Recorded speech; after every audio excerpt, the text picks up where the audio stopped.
Vamos lá, meus caros, dando continuidade aí aos nossos trabalhos. Nesse bloco, gostaria de tratar com vocês do ANPC, do Acordo de Não Persecução Civil, né, que é um dos temas mais novos aí da nova lei de probidade, que traz aí, de certa forma, né, em certa medida, um paralelo com a NPP, com acordos lenienses e por aí vai. O que eu acho importante trabalharmos dentro desse cenário para a prova do TJ. Né? A gente tem que trabalhar essa ideia, assim, porque o viés para uma prova do MP é um, o viés para a prova do TJ é outro. Então eu quero trabalhar com um viés específico para o Tribunal de Justiça, que eu acho que é importante. Primeiro ponto, a legitimidade, depois que o Supremo reconheceu a inconstitucionalidade da legitimidade exclusiva do Ministério Público, passa a ser tanto do MP quanto da pessoa jurídica interessada. Então, tanto o MP quanto a pessoa jurídica interessada poderão celebrar o ANPC. Bom, de toda forma, o que eu acho que pode cair de cara para vocês? No que tange a participação do órgão jurisdicional, eu peço que vocês tenham atenção aos seguintes itens. Primeiro, a rigor, no âmbito da negociação, não há participação do órgão jurisdicional. Está no artigo 17b de bola, parágrafo 5º. Então, a rigor, no âmbito ali da esfera da negociabilidade, nas reuniões e tudo, cara, não tem participação do órgão jurisdicional. Fabrício, então poderia ser agendada, designada uma audiência para a apresentação do NPC? Olha, eu não vejo, a rigor, nenhum problema procedimental para isso, mas o órgão jurisdicional não pode participar dessas negociações, tá? E você pode até trabalhar com a seguinte ideia: olha, o MP vai apresentar, né, a proposta, e essa proposta vai ser analisada pela defesa técnica na audiência, mas repito, as negociações não têm participação do órgão jurisdicional. Isso está claro no artigo 17b de bola, parágrafo 5º. Outro cuidado. Vamos para o caput, lá no 17 bola, caput. Repara o seguinte: se nos ativermos à literalidade desse 17 bola caput, perceberemos com uma certa facilidade que o legislador ele coloca, digamos, objetos mínimos.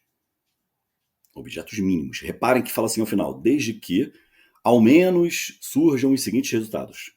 Redação. Então o que você tem que ter cuidado? Pode ser celebrado o ANPC trazendo como objeto algo além do que está nos dois incisos? Sim. No inciso 1 fala integral, ressarcimento do dano. No inciso 2 fala da reversão de bens. Mas vejam, pode ter outro objeto? Pode. Porque o que o legislador deixou claro aqui? Esse é o patamar mínimo. Então as partes podem trabalhar outros objetos. Tudo bem? Aí eu vos indago.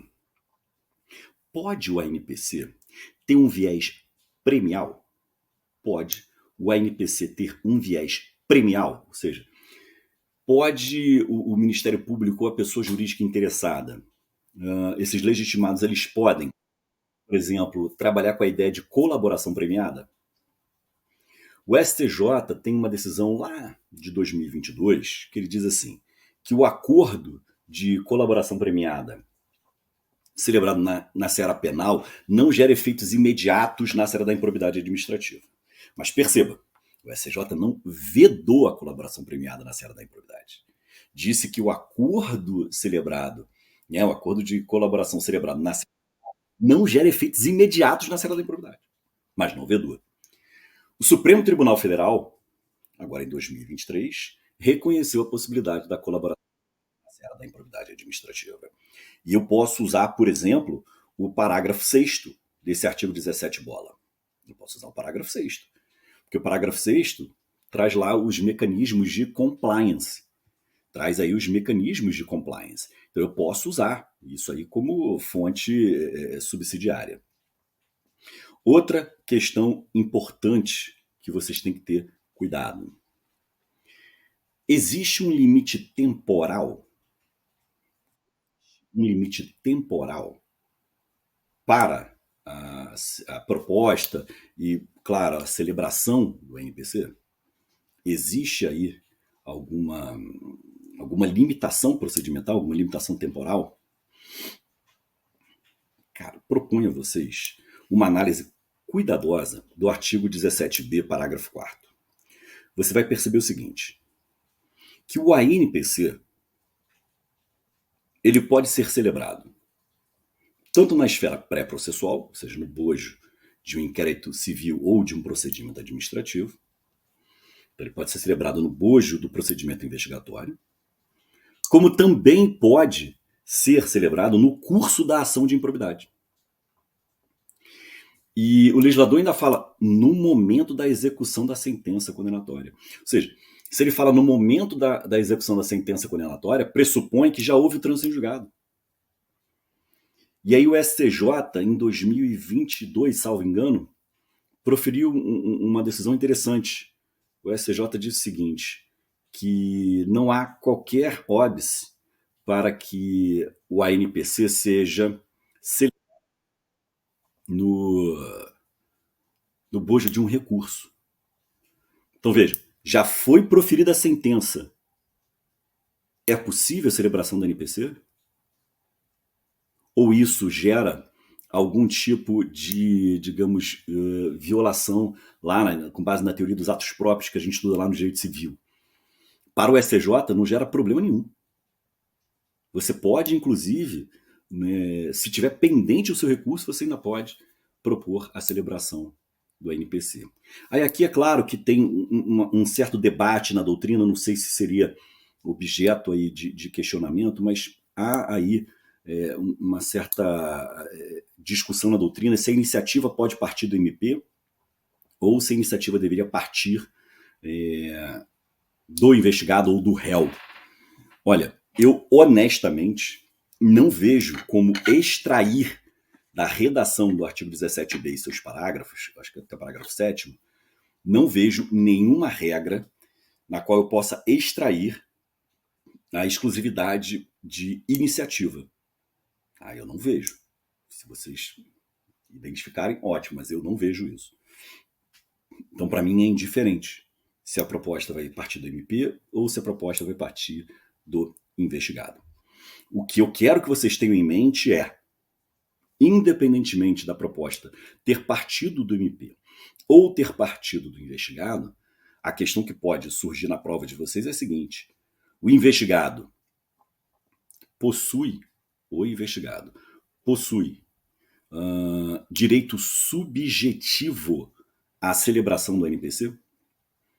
O investigado possui direito subjetivo à celebração do NPC? Vejam, pela legislação, né, pela nova lei de improbidade administrativa, não tem nenhuma referência a ser ou não um direito subjetivo do investigado ou do réu, conforme você está trabalhando com a NPC pré-processual ou a NPC processual. Mas eu posso traçar um paralelo importante aqui. O STJ já foi instado a se manifestar sobre esse tema com relação ao TAC. Se discutiu e se chegou até o STJ, melhor colocando essa discussão, sobre se o investigado teria ou não direito subjetivo à celebração do TAC. E o STJ, repito, com decisão sobre o TAC, afirmou o seguinte: não há direito subjetivo ao TAC. Professor, mas espera aí, não tem nenhuma regrinha ali que a gente pode extrair algum parâmetro subjetivo? Se nos ativermos ao 17 bola, parágrafo 2º, você vai ver que realmente ali você tem algumas diretrizes, bem abstratas, mas diretrizes. Personalidade do agente, natureza, circunstância e gravidade do ato de improbidade, repercussão social do ato de improbidade, as vantagens do NPC. Você pode trabalhar com essas ideias. Mas, usando esse julgado do STJ, por analogia, eu sustentaria que não há direito subjetivo à celebração do ANPC. Beleza? Então no próximo bloco a gente continua.